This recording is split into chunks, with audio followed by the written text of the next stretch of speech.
At least 2 hurricanes landed in Georgia Sunday morning, both described as major and extremely dangerous by the National Weather Service, as President Joe Biden approved disaster relief for Mississippi, hit by the storm that killed at least 25 people.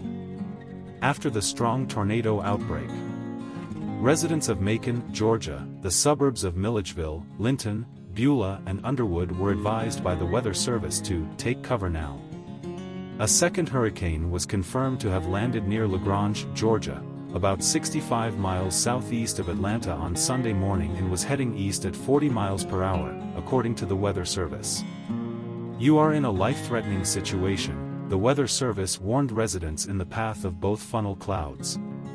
While amount of damage, possible casualties in Georgia remains unclear, the Weather Service warned that flying debris could be fatal to those caught without shelter, and that homes, businesses, vehicles are likely to be destroyed.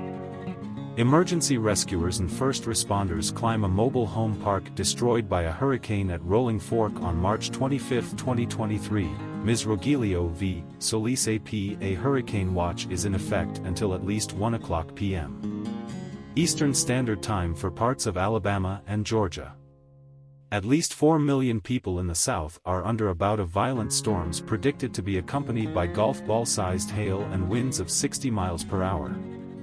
Rural Mississippi towns were beginning to clear from the hurricane swarm Friday as severe weather continued in the South from an early spring storm that began in California and caused hurricanes near Los Angeles and Santa Barbara. Biden approved disaster relief for Mississippi on Sunday and funded those affected by the storm's devastation. Federal funds will be provided to government, tribal and other institutions in Carroll, Humphreys, Monroe and Sharkey counties, the White House said in a statement. "The top priority for me is first, making sure that local jurisdictions, first responders, have all the resources they need. Second, we start dealing with these families," said FEMA Administrator Deanne Criswell. Told ABC's This Week co-host Martha Raddatz on Sunday. Criswell said he will travel to the hurricane-ravaged Mississippi towns on Sunday to see firsthand the effects of some of these communities. The severe tornado that ravaged Rolling Fork, Mississippi late Friday, was rated EF4, a classification that marks it as a rare and powerful storm. The National Weather Service office in Jackson, Mississippi, said the preliminary assessment came as staff continued to gather information about the storm.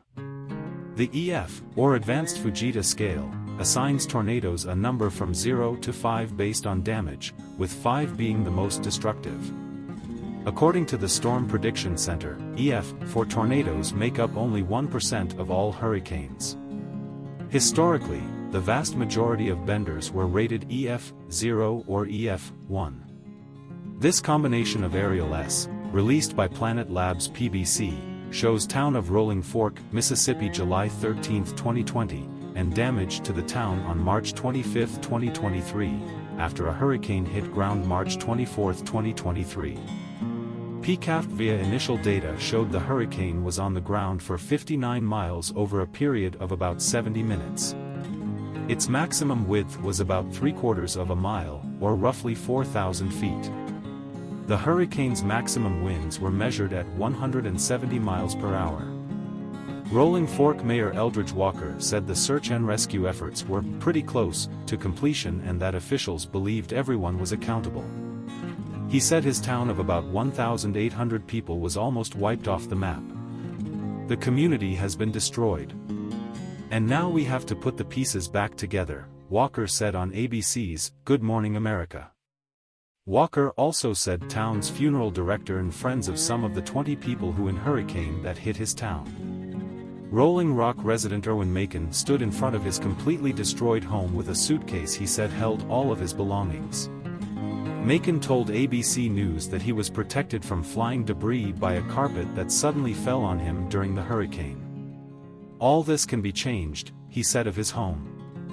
A separate Mississippi hurricane cut off a 28.6-mile path of destruction in Carroll Montgomery counties, killing 3 people and causing extensive damage to the towns of Blackhawk Winona.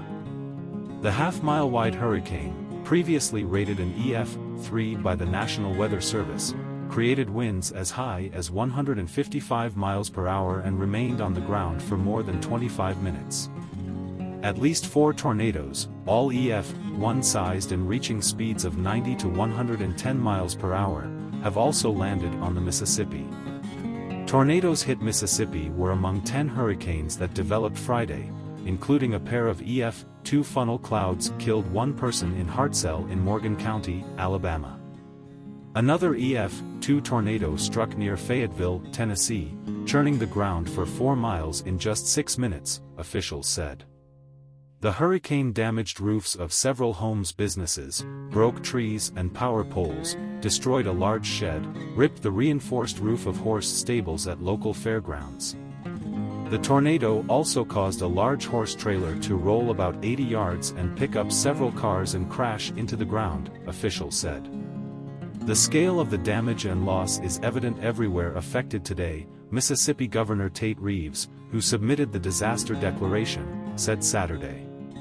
A resident examines piles of debris, insulation, and home furnishings for anything salvageable at a mobile home park in Rolling Fork, Mississippi, Saturday, March 25, 2023.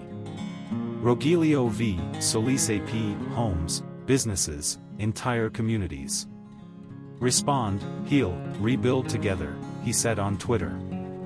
Criswell said that hurricane warnings were activated and sirens in some towns warned residents of impending disaster, but not everyone received or heeded the warnings. In some of these communities, definitely some of the poorest communities in the state. And we know we're going to need to bring the full strength of the federal family there help them, Criswell said.